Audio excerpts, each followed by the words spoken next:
मिल गया मुझे ये जादुई बीज।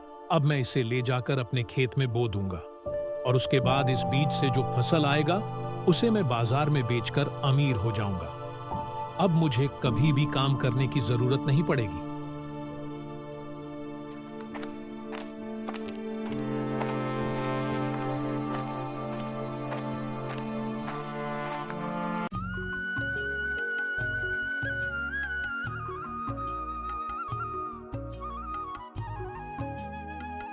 बहुत समय पहले की बात है।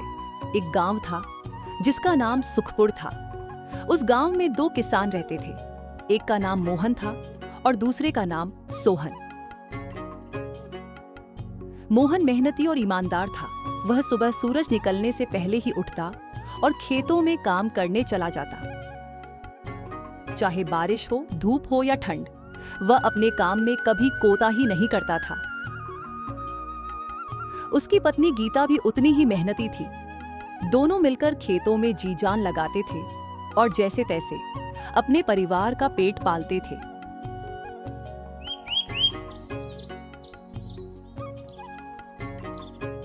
दूसरी ओर सोहन बहुत आलसी था। वह ज्यादातर वक्त सोने में बर्बाद करता और गांव के चौराहे पर बैठकर गपशप करता। उसकी पत्नी रीना बार बार उसे काम करने के लिए कहती, लेकिन सोहन का जवाब हमेशा एक जैसा होता। भाग्यवान, अभी तो जिंदगी है, कल देखेंगे। खेत कहीं भागे थोड़ी जा रहे हैं।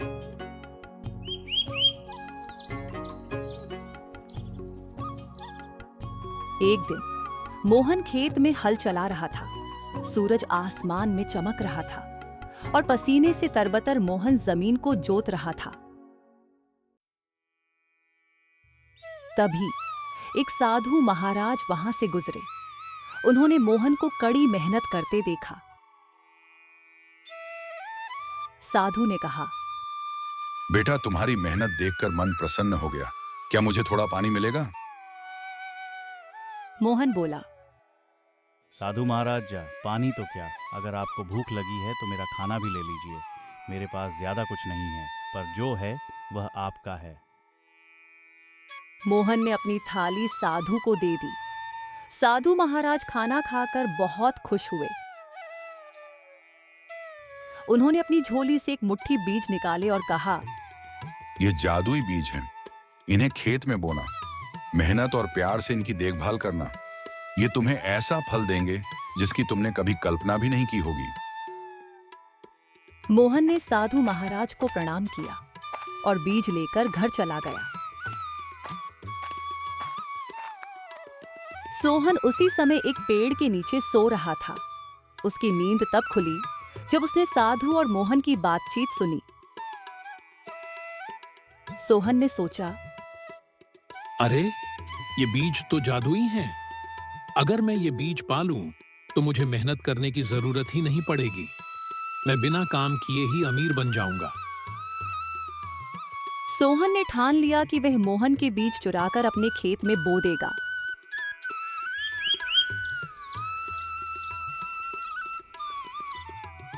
अगले दिन सुबह मोहन ने गीता से कहा, मैं साधु महाराज के दिए बीज लेकर खेत में जा रहा हूँ। लाओ, खाना बांध दो, आज पूरे दिन खेत में काम करना है।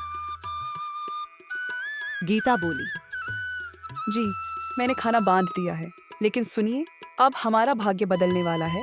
भगवान ने हमारी मेहनत का फल भेजा है। आप इन बीजों की अच्छे से देखभाल करना। तुम ठीक कह रहे हो गीता, हमें इस बीज की प्यार से देखभाल करना होगा। मैं भी अपनी मेहनत में कोई कमी नहीं करूंगा, और साधु महाराज ने भी यही कहा था।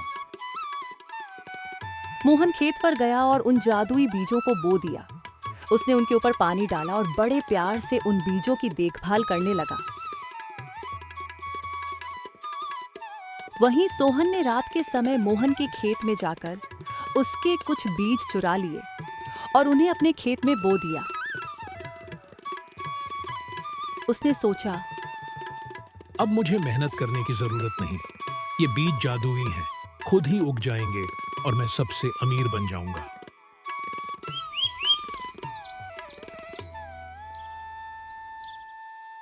कुछ दिनों बाद मोहन के खेत में हरी भरी बेलें उगने लगीं। देखते ही देखते उन बालों पर बड़े बड़े गोल गोल तरबूज लटकने लगे। मोहन ने रोज उन पौधों की देखभाल की। हर दिन वह उन्हें पानी देता, खरपतवार हटाता और उन्हें प्यार से देखता। वहीं सोहन के खेत में भी बेलें उगीं, लेकिन उनमें कोई फल नहीं आया। सोहन ने सोचा, शायद मुझे कुछ और इंतजार करना होगा। वैसे भी मेहनत करने की जरूरत नहीं है। ये जादुई बीज हैं, खुद ही फल देंगे।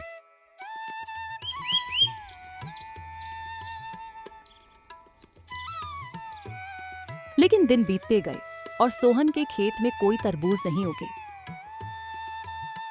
मोहन ने अपने खेत से तरबूज तोड़कर बाजार में बेचना शुरू किया। उसके तरबूज बड़े मीठे और लाल लाल थे। लोग उन्हें खरीदने के लिए लाइन में खड़े हो जाते। मोहन ने इतने पैसे कमाए कि उसने एक नया घर खरीद लिया। उसने अपने बेटे को एक अच्छे स्कूल में दाखिला दिलाया और अपने परिवार को खुशहाल बना दिया। जब सोहन ने देखा कि मोहन अमीर हो गया है, तो उसे जलन होने लगी। उसने सोचा, अरे, मेरे पास भी तो वही बीज हैं, फिर मेरे खेत में फल क्यों नहीं उगे? मैंने भी तो वो बीज अपने खेतों में बोया है, लेकिन फल सिर्फ मोहन के खेतों में कैसे आया? साधु बाबा ने तो कहा था, ये जादुई बीज है, तो ऐसा कैसे हुआ?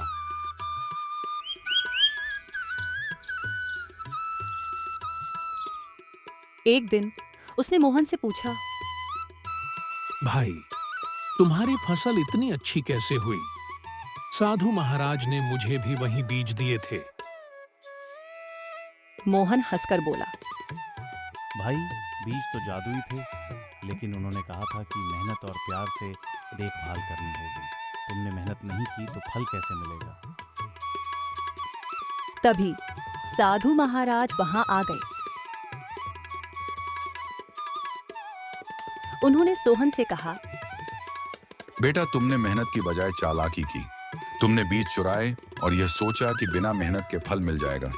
लेकिन याद रखना, जो कर्म करेगा वही फल पाएगा। मेहनत का कोई विकल्प नहीं होता। सोहन ने शर्मिंदा होकर साधु महाराज और मोहन से माफी मांगी। उसने वादा किया कि वह आगे से मेहनत करेगा। सीख: मेहनत और ईमानदारी का कोई विकल्प नहीं। इस घटना के बाद सोहन ने भी अपनी आदतें बदल लीं।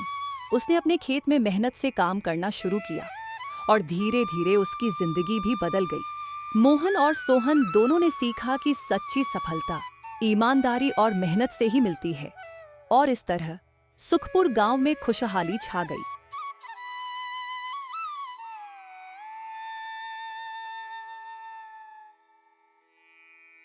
अगर आपको हमारा वीडियो पसंद आया तो वीडियो को एक लाइक कर दो और शेयर कर दो।